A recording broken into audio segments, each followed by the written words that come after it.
నమస్కారం ఘంటారావానికి స్వాగతం. ముందుగా ప్రధాన అంశాలు. కాసేపట్లో చెన్నైలోని మద్రాస్ ఐఐటికి వెళ్లనున్న Chandrababu. All India research scholars summit లో పాల్గొననున్న సీఎం.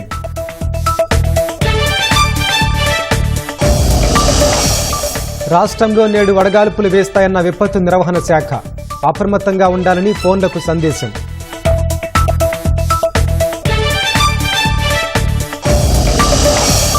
కడప జిల్లా గోపవరం ఉప సర్పంచ్ ఎన్నిక వేళ భారీ బందోబస్తు.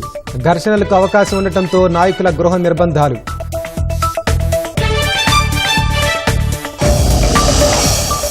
ఉక్రెయిన్లో తాత్కాలిక ప్రభుత్వం ఏర్పాటు కావాలన్న పుతిన్.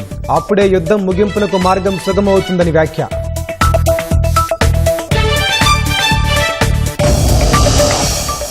యెమెన్లో హూతీ మిలిటెంట్ల ఆధీనంలోని ప్రాంతాలపై దాడులు. అమెరికా ఆపరేషన్లో భాగమేనని హూతీల ఆరోపణ.